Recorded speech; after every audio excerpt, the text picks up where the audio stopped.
हो गया, फिर तुम्हारे बेटे की नौकरी लग गई, फिर तुम्हारे घर में पोता हो गया। ये जो नासवान चीजें हैं जिनमें आप इतने प्रसन्न हो जाते हो, इतने नाचने लगते हो कि आहा भगवान ने हमारी तो बात सुन ली, हमारा लड़का नौकरी से लग गया, हमारे घर में पोता पैदा हो गया। ये शहद की टपकती हुई बूंदें हैं, थोड़ी देर टपकेंगी, वो मीठा कर देंगी, बाद में कुछ नहीं। ये नासवान भोग है। और पीपल की पिंडी जो काट रहे हैं ना, काला एक चूहा, एक सफेद चूहा।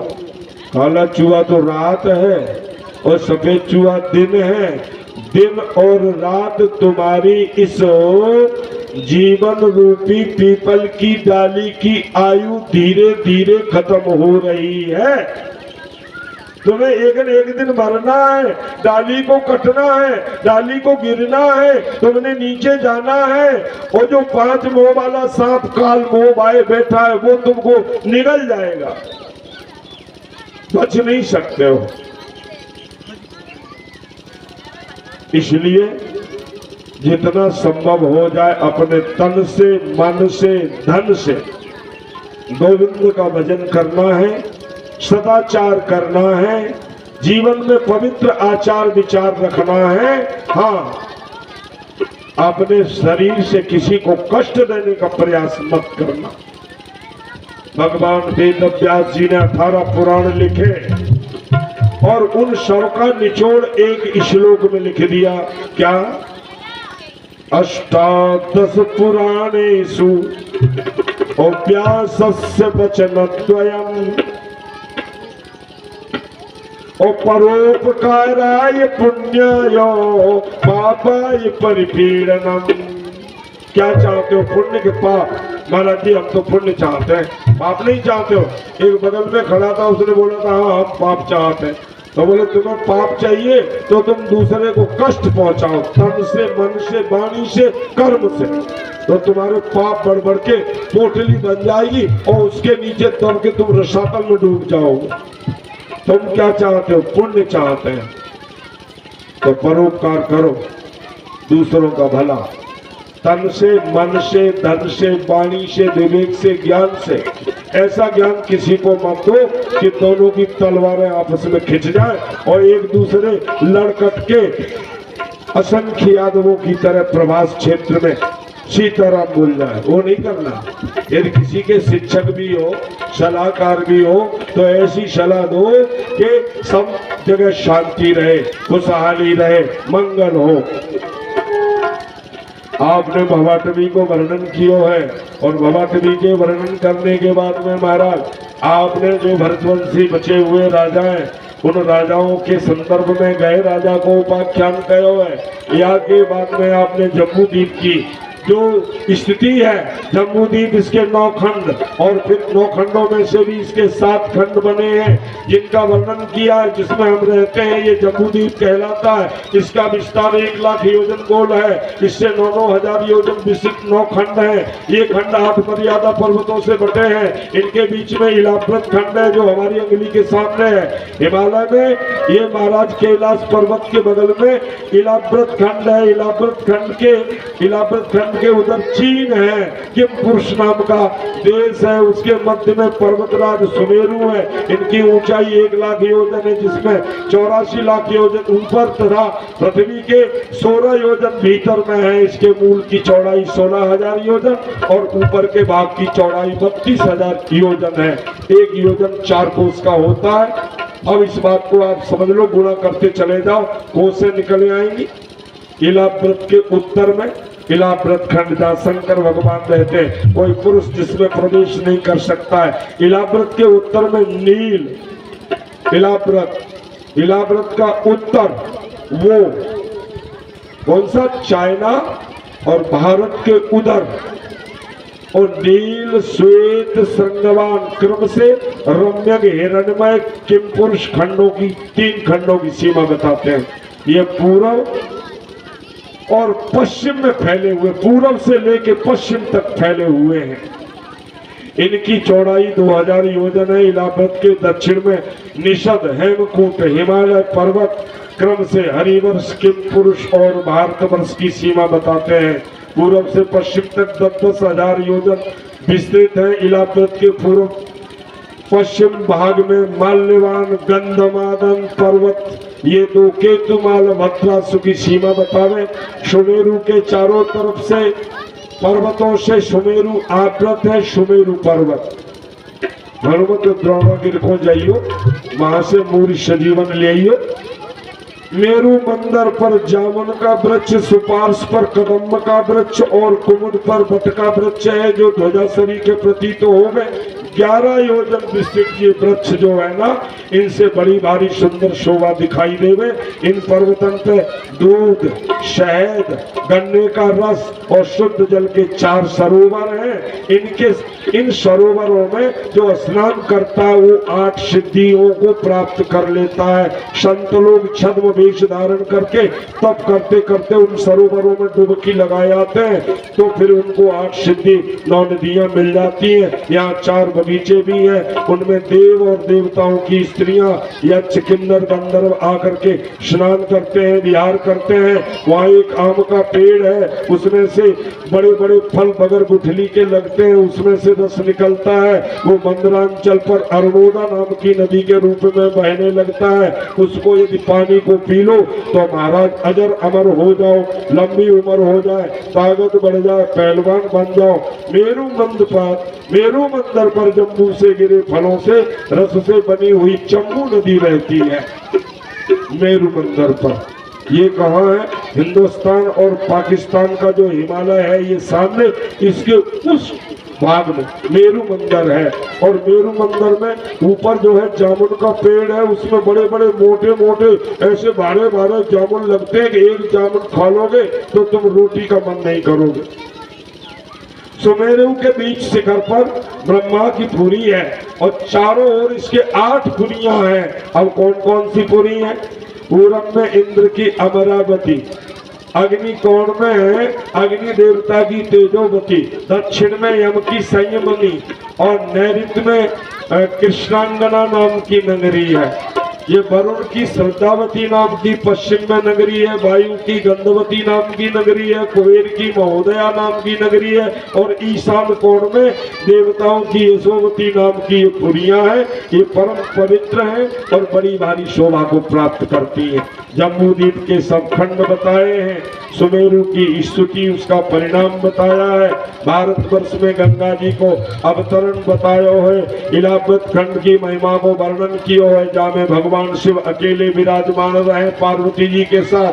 कोई पुरुष जाए वहां तो जाते ही स्त्री बन जाए, कोई पशु यदि सांड जाए तो गाय बन जाए और घोड़ा जाए तो घोड़ी बन जाए। या इलाहाबाद खंड में श्राप लगो भयो है, भगवान शिव और पार्वती के अलावा दूसरा कोई प्रवेश नहीं कर सकता है। इसकी कथा हम आपको नवम स्कंद में बताएंगे।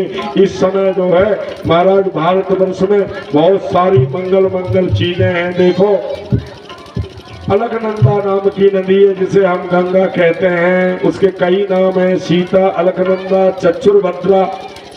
अब अलकनंदा ही गंगा का रूप धारण करके हमारे इस भारतवर्ष को परम पवित्र करती है। नर नारायण के आश्रम से होती हुई ब्रह्म सदना केसराचलादि गिरिशिखरेभ्यो धोदः प्रस्रवन्ती गंधमादनम् ऊर्ध्वसु पतित्वान्तरेण भद्रासु वर्षं प्राच्याम् दिशि क्षार समुद्रमवित् प्रविशति। प्राच्याम दिशि पूर्व की दिशा में खारे समुद्र में मिल जाती है ये अलकनंदा नाम की नदी। और ये जो है ना पतिच्चाम दिशि सरस्वतीं प्रविशति, पश्चिम में समुद्र से मिल जाती है। अब देखो भारत में तो बहुत बड़े बड़े पर्वत है महाराज,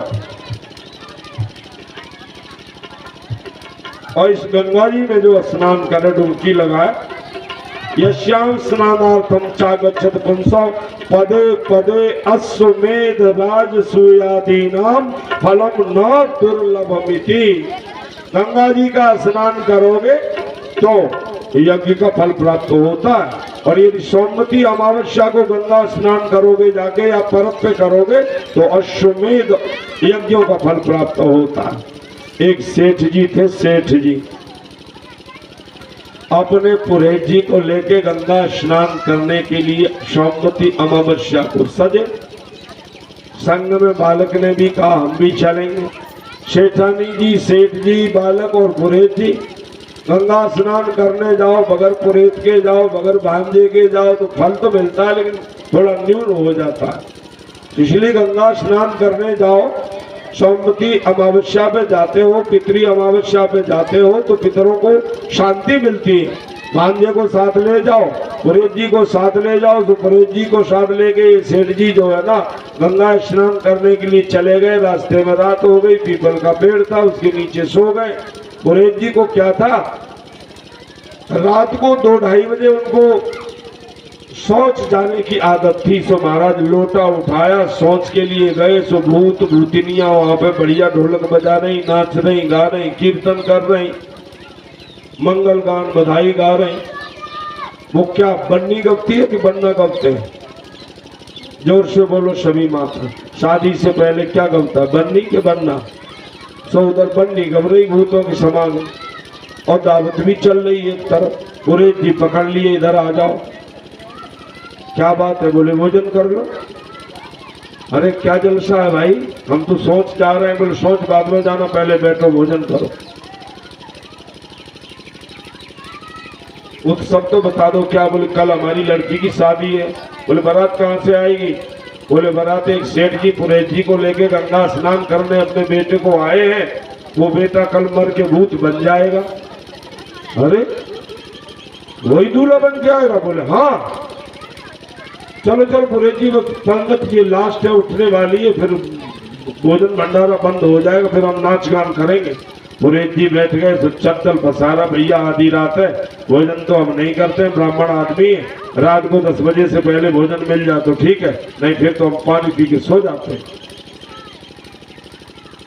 पुरेत जी ने अपनी साफी लंबी चौड़ी तान दी। उन्होंने जो भी उनकी लड्डू जलेबी खीर पूरी बतासा सब परोस दी। पुरेत जी ने समेटा और बांध दिया। बोले भोजन कर लिया? बोले हाँ। तो ठीक है अब जाए? हाँ। बोले जाओ।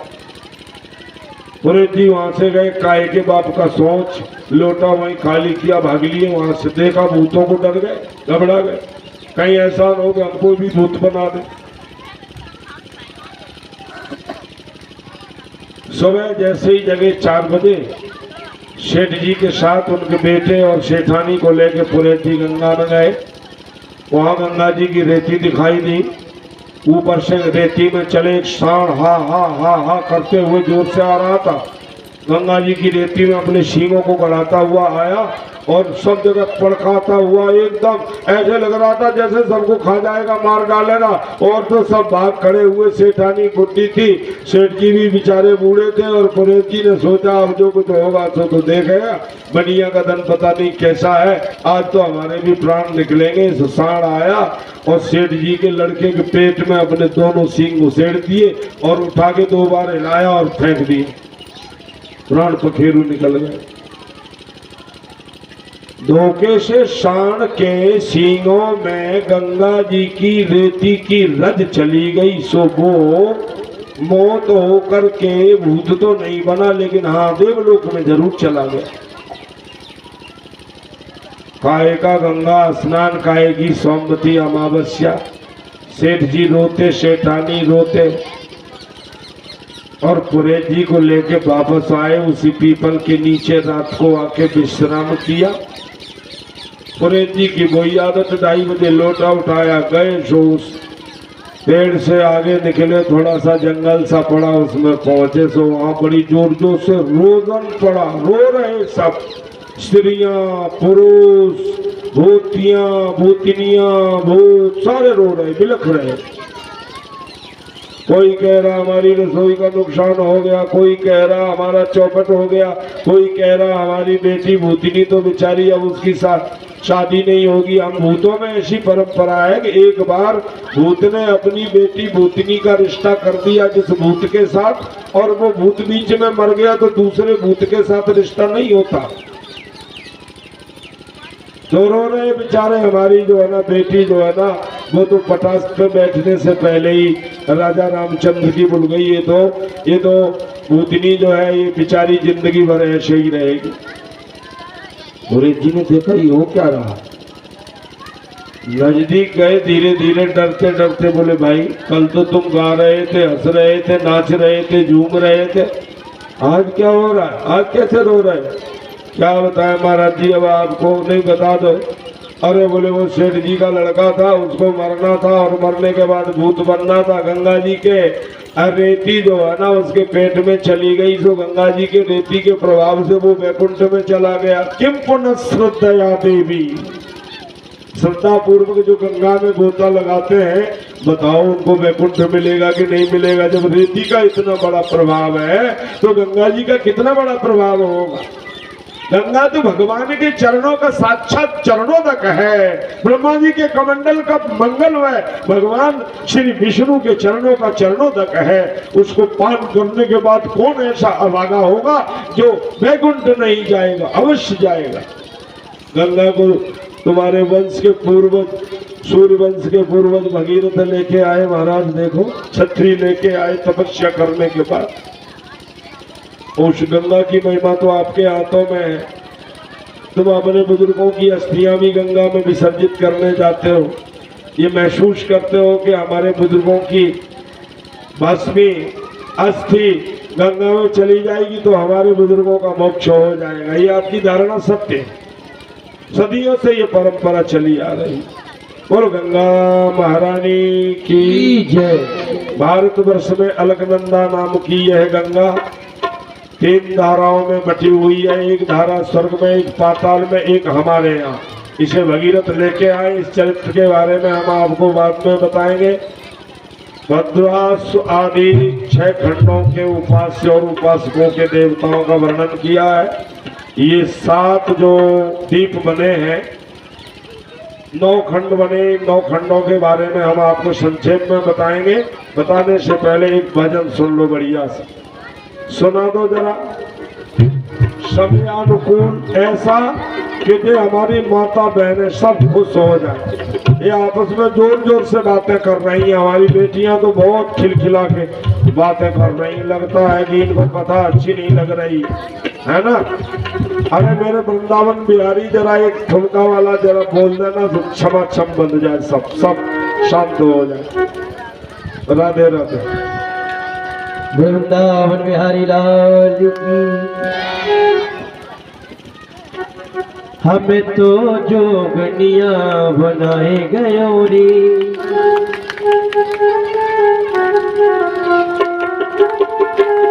हमें तो जोगनिया बनाए गयो रे। कन्हैया नंद को लाला रे बनाए गयो रे।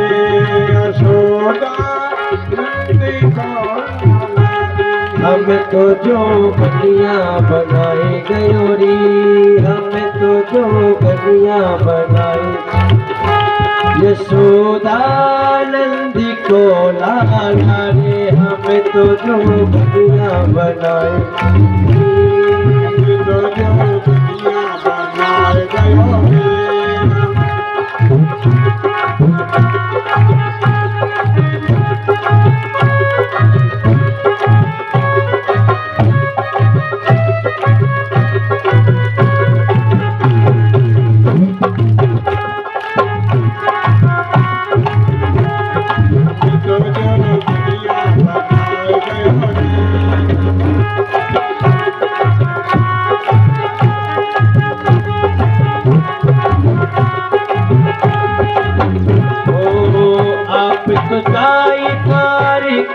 बस गए आप तो जाए द्वारिका बस गए, आप तो जाए द्वारिका बस गए, आप तो जाए द्वारिका बस गए। हमें तो वृंदावन बसाए गयो रे, हमें तो वृंदावन बसाए गयो रे।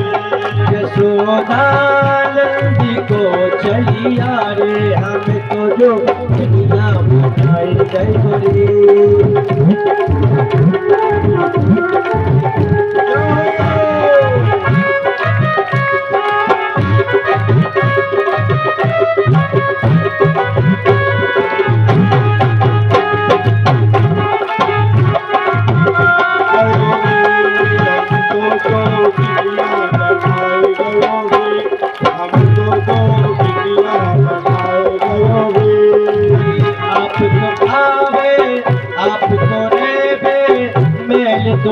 महला आप तो है महल तो मेरा आप तो है महल तो महला आप तो है महल तो मेरा हमें तो जो बढ़िया बसाए गयो रे हमें तो जो बढ़िया बसाए गयो रे हम आनंद को चलिया हम तो जो दुनिया बनाए गयो रे हम तो जो दुनिया बनाए गयो रे हम तो बैरागिन बनाए गयो रे हम तो सन्यासिन बनाए गयो रे चलिया नंद को लाला रे कन्हैया को लाला रे हम तो बैरागिन बनाए गयो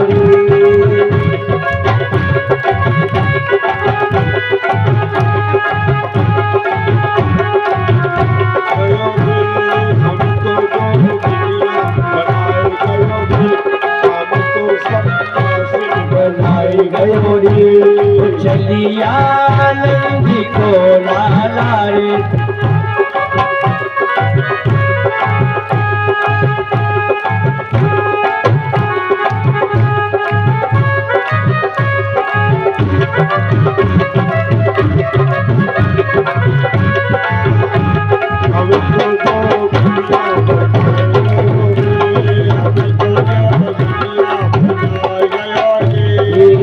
आप तो खावे माखन मिश्री आप तो खावे माखन मिश्री आप तो खावे माखन मिश्री आप तो खावे माखन मिश्री हमें तो तू हो बासी रोटी खिलाए गयो रे हमें तो बासी रोटी खिलाए गयो रे हम तो बैरागे बनाए गयो रे हम तो जो दुनिया बनाए गयो रे हम तो जो दुनिया बनाए गयो रे हम तो जो दुनिया बनाए गयो रे वो चलिया नंद को लाला रे वो चलिया नंद को लाला रे हम तो जो दुनिया बनाए गयो रे हम तो जो दुनिया बनाए गयो रे हम तो जो दुनिया बनाए गयो रे हम तो जो दुनिया बनाए गयो रे हम तो जो दुनिया बनाए गयो रे बोल कृष्ण कन्हैया लाल की जय। हमारे अमृत कक्का के समझ में ये कथा नहीं आ रही है, पर समझ लो जैसी हवा चलती हो वैसे धड़कने लग जाओ तो ठीक रहेगा, नहीं लड़के रोटी पानी सब बंद कर देंगे। ये सब बेटियां बैठी है ना, ये सब नए जमाने की हैं, ये नाच गाना भी चाहती हैं और ये कीर्तन भी चाहती है धमाधम वाला। तो इसलिए समय के हिसाब से थोड़ा मंगल भी इसलिए हम करते हैं, बाकी हम तो भैया ठोस भक्त हैं। आद्योपंत भागवत की कथा को श्लोकबद्ध तरीके से सार सार सुनाते। आ जाओ फिर से पहुंच जाओ वहीं पे जहां हम चल रहे थे। अब जो 9 खंड है ना भारतवर्ष के, जम्मू द्वीप के 7 खंडों में भी 9 खंड बने हैं, उनका हम पवित्र नाम बताते हैं। एक पहला इलाव्रत खंड, जहाँ अकेले शिव पार्वती रहते, पुरुष प्रवेश नहीं करता है। वहां पे सब लोग वहां के निवासी जंगल में रहने वाले कुल भी यक्ष बेताल किन्नर शंकर भगवान की उपासना करते हैं अनेकों स्त्रियों के साथ में, और भगवान शिव की आराधना करते हैं। ओम नमो भगवते महापुरुषाय सर्वगुण संख्यानाय अनंताय अव्यक्ताय नमः इति इस मंत्र से, और 7 श्लोकों से हाथ जोड़ के उनकी स्तुति करते हैं। दूसरा पद्रासु नाम का खंड है। वहां भगवान वासुदेव को लक्ष्मी के साथ में हयशीर्ष नाम के पुरुष जो है हयग्रीव भगवान का वह पूजन करते हैं, यजन करते हैं। और इस मंत्र से ओम नमो भगवते धर्माय आत्म विशोधनाय नमः इति, इस मंत्र से उनका आराधना करते, जाप करते हैं। और 1 2 3 4 श्लोकों से उनकी प्रार्थना करते हैं। तीसरा खंड है हरिवंश नाम का खंड। यहाँ नरसिंह भगवान रहते हैं, वहां प्रहलाद अपने परिवारी दैत्य दानवों के साथ में उन नरसिंह भगवान की आराधना करते हैं और इस मंत्र का जाप करते हैं। ओम नमो भगवते नरसिंहाय नमस्तेजस तेजसे आविर्भव वज्रनख वज्रदष्ट कर्माशयान रंधाय रंधाय तमो ग्रस ग्रस ओम स्वाहा। अपने घर में भोजपत्र पर चंदन के पेड़ की कलम से और यदि शुद्ध चंदन से इसको लेखन करके 108 बार धूप दीप दे करके इसी मंत्र से और अपनी चौखट पे बांध दिया जाए तो महाराज मजालशाला भूत प्रेत पिशाच राक्षस भूतनी प्रेतनी घर की डोरी की तरफ देख नहीं सकती, अंदर बढ़ना तो बहुत दूर की बात। चौथा खंड है केतु माल। यहाँ कामदेव स्वरूप लक्ष्मीपति भगवान विष्णु निवास करते हैं। उस वर्ष के जो लोग हैं वो लक्ष्मीपति भगवान विष्णु का यजन पूजन करते हैं और ओम ह्रांग ह्रींग रू इस मंत्र से लक्ष्मीपति भगवान विष्णु की आराधना करते हैं। देखो, जिसके घर में पैसा नहीं रुकता है, आमदनी कम है, ये मंत्र लिख लो। ओम ह्रांग ह्रीं ह्रू ओम नमो भगवते ऋषिकेशाय सर्वगुण विशेष विलक्षितात्मने आकुतीनाम चित्तीनाम चेतसां विशेषेणाम चाधिपतये षोडश कलाय छंदोमयाय अन्नमयाय अमृतमयाय सर्वमयाय सहसे ओजसे बलाय कामताय कामाय नमस्ते उभयत्र भूयात्। इस मंत्र का रोज ज्यादा नहीं 11 बार जाप करो, तुम्हारे घर में लक्ष्मी समाएगी नहीं। और बस अभी एक 9 खंडों की कहानी सुना के रुक जाऊंगा। चलिए, हमारे शास्त्री जी कुछ बोलना चाहते हैं, बताना चाहते हैं जरा इनकी। अभी रामू भैया अभी मेरे पास में आए थे, बोल रहे थे जो इन लोग की रोड जो गैल है ना, गैल पर गाड़ी मोटरसाइकिल बाइक रखी हुई है तो उनको वहां से हटा दें, तो ट्रैक्टर द्वारा गैल बन रही है। देखो, मार्ग में जिन भक्तों ने जो कथा श्रवण करने हमारे भक्त धौररा से, डोंडरी से, तेहरा से, बदावली से, गढ़ से, चापक से, नगरा से, सासपुरा से, भूतपुरा से, उत्तमपुरा से, कीचौल से, डोंडरी से, सब जगह से जहाँ से हमारे बाहर के भक्त भी जो आए हैं, पूरा बागराज आदि से, और भी आसपास के जो भी हमारे सज्जन धर्मात्मा लोग, दयालु लोग जो आए हैं कथा सुनने के लिए, सिद्ध बाबा के चरणों का आशीर्वाद लेने के लिए, उनसे इस भागवत मंच की ओर से एक प्रार्थना है, आप लोग अपनी बाइकें मार्ग से बिल्कुल साइड में हटा दें। ट्रैक्टर जो है वो मार्ग बना रहा है, वो मार्ग तुम्हारा आद्योपांत बन जाएगा, तो कल से जो है गाड़ियां चलना शुरू हो जाएंगी। गांव के ट्रैक्टर भी आएंगे, 4 पहिए की गाड़ियां भी आएंगी और बड़ी बड़ी गाड़ियां आएंगी। कुछ राशन भी लोग दान कर रहे हैं, कुछ भक्त लोग गुप्त दान करके, कोई किसी ने गेहूं दान किया, किसी ने कुछ दान किया, पिसके उसका आटा भी आएगा, तो उसकी प्रसादी भी सिद्ध बाबा के भोग के लिए, भागवत जी के भोग के लिए बनेगी। सो अपने अपने ये वाहनों को प्यार से उठा लो, पता नहीं लगना चाहिए, कर लो इस काम को जल्दी।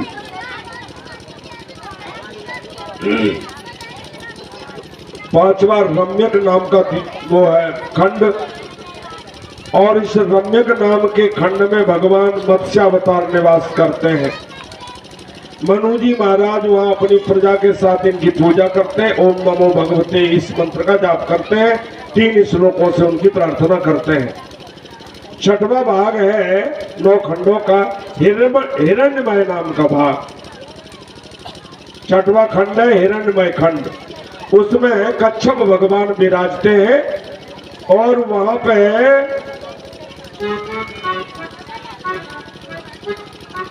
पितरों के जो अधिपति हैं अर्यमा, वे अपने पितृगण जो हमारे पितरगण हैं जो पितृलोक में चले जाते हैं उनके साथ में कूर्म तनु कच्छप तनु धारण करने वाले भगवान की आराधना करते हैं। वहां पे ओम नमो भगवते अकूपाराय सर्व सत्वगुण विशेषणाय अनुबल चित स्थानाय नमो वष्मणे नमो भूमने नमो नमो वस्थानाय नमस्ते और 3 श्लोकों से हाथ जोड़ के प्रार्थना करते हैं।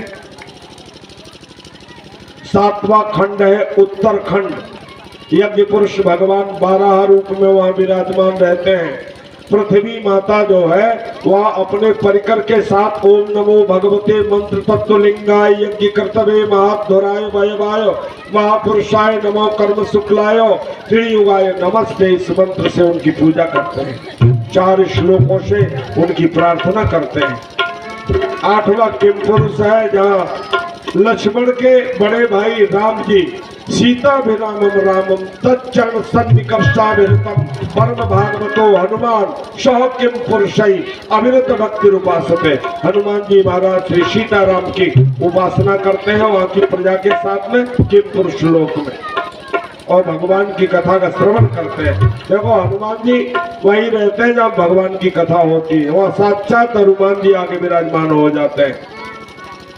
तो जहाँ कहीं रामायण हो भागवत हो या तो हनुमान जी का झंडा लगाओ या रामायण होती लाल कपड़ा बिछा के उसमें हनुमान जी का आवाहन करो। ब्राजियो पवन कुमार आयुषो आसन लीजियो ब्राजियो पवन कुमार, उनको बिठा लो उसके बाद राम कथा सुनाओ। यदि हनुमान जी को तुमने नहीं बिठाया तो तुम्हारी रामायण पूरी नहीं होगी, बीच में उसमें बाधा आ जाएगी। इसलिए हनुमान जी को रोज आसन दो और उसके बाद रामचरितमानस सुनाओ। पहले हमारे गांव सिलावली में द्वार द्वार पर रामायण हुआ करती थी, आजकल वो प्रथा ही बंद हो गई। हाँ एक काम तो हो गया मित्रों, बुरा ना लगे और लग भी जाए तो मुझे बच्चा समझ के माफ कर देना। दरवाजे पर बोतल के ढक्कन जरूर खुल जाते हैं। एक बार जरा जोर से राधे का नाम ले दो, श्री राधे श्याम। किम पुरुष वर्ष में भगवान श्री सीताराम की उपासना करते हैं हनुमान जी के साथ सभी लोग। ओम नमो भगवते उत्तम श्लोकाय नमः लक्षणाय शीलप्रताय नमः उपसिचितात्मन उपासित लोकाय नमः साधुवाद निष्कर्षणाय नमो ब्रह्मण्याय देवाय महापुरुषाय महाराजाय नमः। इस मंत्र से उनकी प्रार्थना करते हैं और ये 5 मंत्र और हैं, इन मंत्रों से हाथ जोड़ के लोग वहां के प्रार्थना करते हैं। ये 8 खंडों का वर्णन किया गया। 9वें खंड जो आपका ये भारत वर्ष है जिसमें आप रह रहे हो। भारत वर्षे भरत खंडे, इसमें लिखा है भारते भी वर्षे भगवान नर नारायणाख्यम। इस 9वें खंड में नर नारायण भगवान विराजमान है उत्तर की दिशा में बदरिकाश्रम में। वहां नारद ऋषि आकर के पूजा भारत की समस्त प्रजा के साथ करते हैं। 6 महीने पट बंद रहता है, 6 महीने खुलता है, 6 महीने हम लोग जाके दर्शन करते हैं। जब हम लोगों के लिए दर्शन दुर्लभ हो जाता है तो स्वर्ग से ब्रह्मलोक से आके नारद जी वहां नर नारायण भगवान की आराधना करते हैं, पूजा करते हैं। स्वकर्ता सर्गा दिशो न मध्यते भारते भी वर्षे। अब ये भारतवर्ष ऐसा वैसा नहीं है, देवता भी इसके लिए तरसते हैं। भगवान के दरबार में जाके साष्टांग दंडवत करके प्रणाम करते हैं कि हे नारायण हमें भारतवर्ष में जन्म दे दो, मानव का तन दे दो और भारतवर्ष में भेज दो, मथुरा में जन्म दे दो, वृंदावन में जन्म दे दो, काशी में जन्म दे दो, चित्रकूट में जन्म दे दो, अयोध्या में जन्म दे दो और यदि तुम वहां नहीं दो तो कम से कम सिद्ध बाबा के चरणों में सिलावली में तो जन्म दे ही दो। भारते भी वर्षे सरिक्षैवा सन्ति बहवः। भारत वर्ष में बहुत सारी नदियां हैं, उन नदियों के मंगलमय नाम हम आपको बताते हैं और पर्वत है, उन पर्वतों के हम आपको नाम बताते हैं। देखो मंगल प्रस्थ, मैनाक, त्रिकूट, ऋषभ, कूटक, कोल्लंक, सही, देवगिरी, ऋषिमुख, श्रीशैल, बेकन, वेंकट, महेंद्र, बारिदार, विंध्य, शुक्तिमान, नच्छगिरी, पारियात्र, द्रोणाचल, चित्रकूट और ये गोवर्धन जो मथुरा जी में जिसकी आप परिक्रमा करने जाते हो। रैवतक, ककुम, नील, गोकामुख, इंद्रकील, कामगिरी और भी अनेक शास्त्र शैल हैं, पर ये प्रमुख है। इनमें जाने से, इनकी परिक्रमा करने से फल की प्राप्ति होती है, इसलिए इनके मंगलमय नाम हमने बता दिए। नदी तो बहुत है, पर जो मुख्य मुख्य नदियां हैं जिनमें स्नान करने से यज्ञ के फल की प्राप्ति होती है, उन देवी नदियों का हम आपको मंगलमय नाम सुनाते हैं। आप उनका पवित्र नाम सुनो। देखो, पहली नदी है चंद्रवसा, दूसरी ताम्रपर्णी, अवटोदा, कृतमाला, बह्यायसी, कावेरी, नैनी, पयस्विनी, सरकरावर्ता, तुंगभद्रा, कृष्णा, वेण्या, भीमरती, गोदावरी, निर्विंध्या, पयोष्णी, तापी, रेवा, सुरसा, नर्मदा और चर्मणवती। ये तुम्हारे सामने जो विराजमान, ये चंबल नदी है। चंबल नदी बड़ी पवित्र नदी है। इससे बड़ी पवित्र नदी दुनिया में आपको देखने को नहीं मिलेगी। इसका जल बड़ा निर्मल है, उसको पान भी किया जा सकता है। ये चर्मणवती नदी जो है ना, इसको हम लोग अपनी भाषा में चंबल नदी बोलते हैं। सिंधुरंदा, सौरस्व नदी, महानदी, वेदस्वती, ऋषिकुल्या, त्रिशामा, कौशिकी, मंदाकिनी, यमुना, सरस्वती। यमुना जो है मथुरा के आगे से बहती है, वृंदावन से। सरस्वती है, दशवती है, गोमती है, सरयू है, रोदस्वती है, सप्तवती है, सुषोमा है, सतदु है, चंद्रभागा है, मर्दुप्रदा है, वितस्ता है, सिकनी है और विश्वती महानद्या। बहुत सारी नदियां हैं भारतवर्ष में। अस्मिन्नेव वर्षे पुरुषै लब्ध जन्म भी। इस वर्ष में जो पुरुष जन्म लेता है वो बहुत बड़ा भाग्यशाली होता है। देवता भी स्वर्ग में बैठे बैठे गीत गाते रहते हैं। अहो अमीशाम किमकारी शोभनम अप्रसन्नयेषाम शुद्ध स्वयं हरि। भारतवर्ष में भगवान हरि ने सारे अवतार लिए। राम बने तो अयोध्या में आए, कृष्ण बने तो यहाँ मथुरा और वृंदावन में आए। कभी राम बन के, कभी श्याम बन के। आ जाओ जरा, सुना दीजिए महाराज।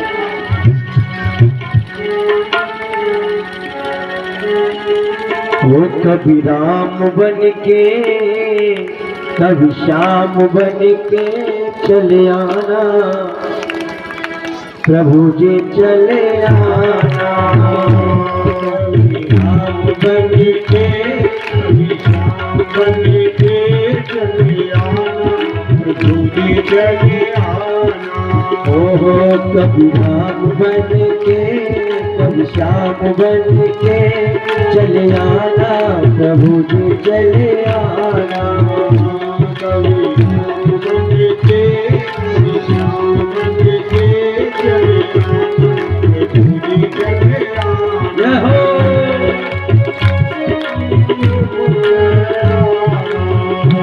तुम राम रूप में रूप में आना, तुम राम रूप में आना, तुम राम रूप में आना। सीधा हाथ लेके, दल से हाथ लेके चले आना, प्रभु जी चले आना। कभी राम बन के, कभी चले आना, प्रभु जी चले आना।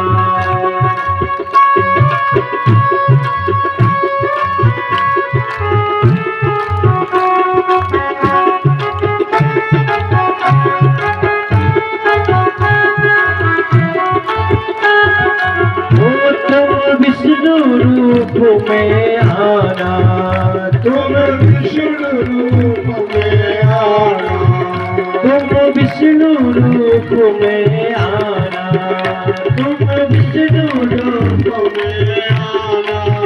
लक्ष्मी साथ लेके, हाथ लेके चले आना, प्रभु जी चले आना। कभी राम बन के, कभी श्याम बन के चले आना, प्रभु जी चले आना। जय हो, कभी श्याम बन के चले आना, प्रभु जी चले आना। जय हो।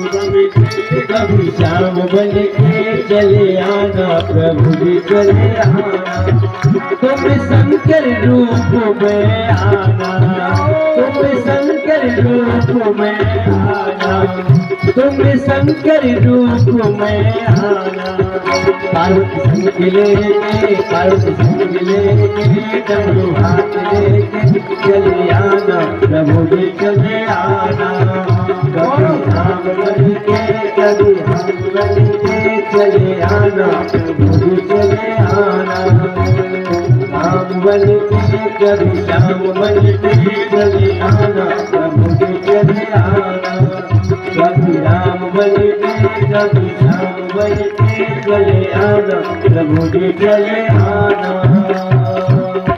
बोलो कृष्ण कन्हैया लाल की जय। देवता भी भारत में जन्म लेने के लिए तरसते हैं। क्यों?